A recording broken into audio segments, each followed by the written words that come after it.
After the way that last season ended, a lot of us Colts fans are craving another shot at a big game. We can't wait to see Anthony Richardson, hopefully for a full season. Now, we don't have a lot of star power on this team, but what we do have is a team that could produce a lot of star power. They've got a lot of potential. Josh Downs, Alec Pierce, A.D. Mitchell, Jelani Woods, Liatu Latu, and Juju Brents all could take a big step this year. You also have a lot of guys who are on the cusp of being big name stars. Grover Stewart, Zaire Franklin, Michael Pittman Jr., and Julian Blackmon. This is a really deep roster, and possibly has more chemistry than other teams in the past. While the Colts do kind of have a new quarterback with Anthony Richardson, he is still in a better spot than year one. He did play part of last year and now has 2 training camps under his belt.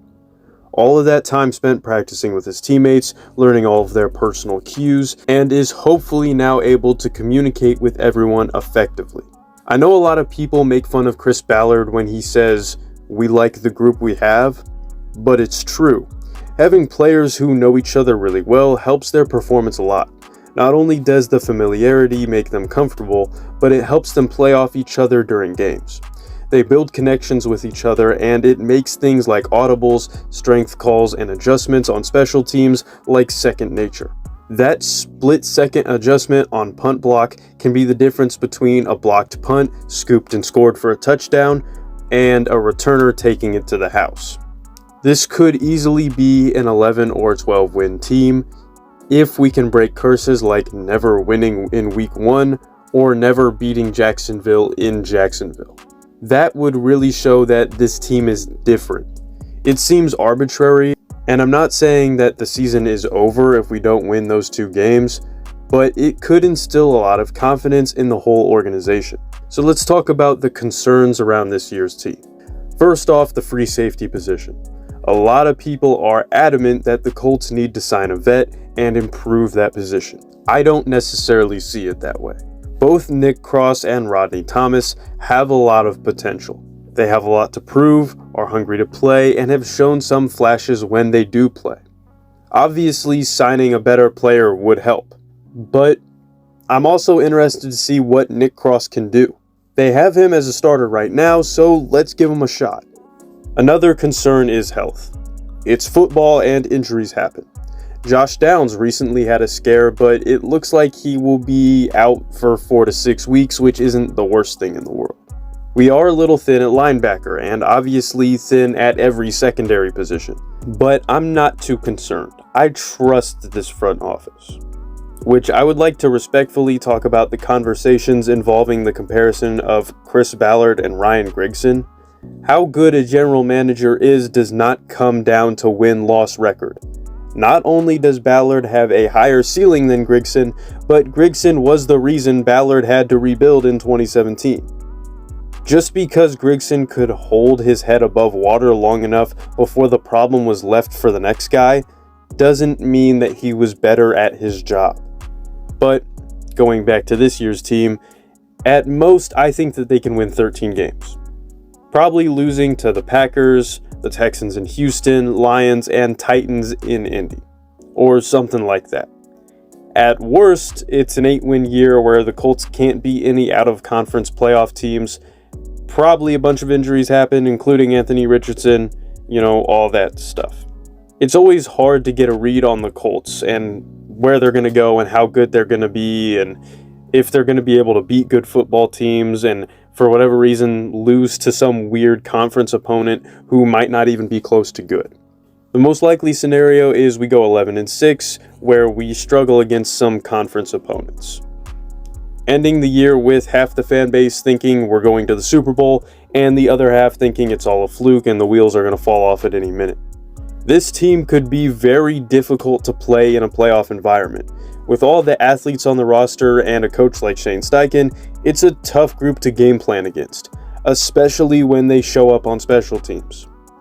They could still lose a heartbreaker in the wildcard round, tantalizing us with their potential, but I really think that they can make a deep run. Not necessarily winning a Super Bowl, but maybe an AFC Championship appearance if things go right.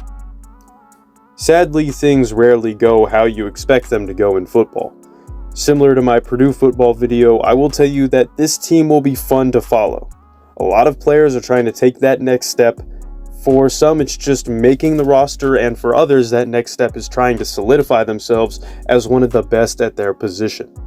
These guys are hungry and ready to start this season. Y'all definitely know that it's football season, because if you've been anywhere around Colts Twitter, you already know that part of the fan base thinks that the sky is falling. We're going to finish like 0-17. We're never going to win anything ever for the rest of our entire lives. Everybody needs to be fired. Every player needs to be traded. Jim Irsay should just pay everyone. Chris Ballard should just pay everyone, completely ignoring that the salary cap is a thing and financial management at all is a thing. And, you know, a lot of those people just like to throw random things out there just for the sake of throwing things out there without thinking before words leave their mouth. And then the other half of the fan base thinks that everything's perfect, we're going to a Super Bowl, we don't need to do anything at all, everybody's the best ever in the history of the world, we're the best franchise ever, we're basically the New York Yankees of football, we're everything in the world. With Colts fans, it's like, you know, it's a very wide spectrum, and a lot of people are on the extremes of both of them. I mean, I'm just excited to see how things play out this year. Like, I expect us to make the playoffs. Like, this is a team where we need to start making a push towards being a contender. And I think we can do that. And the first step would be this year, making the playoffs, maybe winning a playoff game, you know, getting to that level of team where I understand we're still going to be disrespected no matter how good we are. Like, even if we make the playoffs this year, next year we're going to be projected to go like 9-8 and miss the playoffs, and because that's what the media always does to us. Like, that's just how it regularly goes. But it would be a big step for the people actually in the building, the players actually on the field, for them to go out, make a playoff game, or make the playoffs, maybe even win a playoff game. So, especially giving Anthony Richardson more experience, keeping him healthy. Please don't get hurt.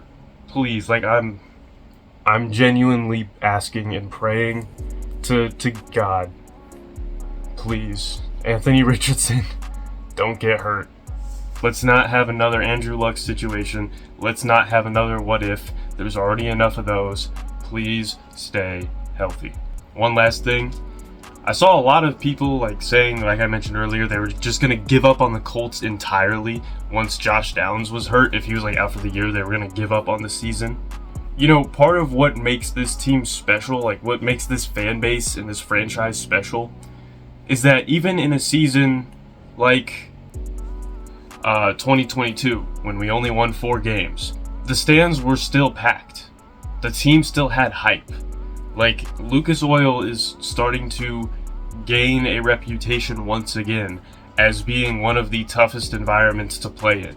So whether the team is good, whether they're bad, we need to keep that environment. We need to keep being known as a place that's hard to play if you're an opposing team, and a place that's really fun to play if you're on the Colts. Because that is a big deal, especially when you're losing, especially when a wide receiver who's supposed to have a big year is hurt. We need to show that we still have confidence in this team, even when they're struggling. Because as a fan base, we can't come out here and preach being gritty and being resilient, being persistent, if as soon as something bad happens, we just say, well, I'm giving up on the season and I'm not watching any games. That's kind of saying one thing and doing another, and that's just not how we should do things.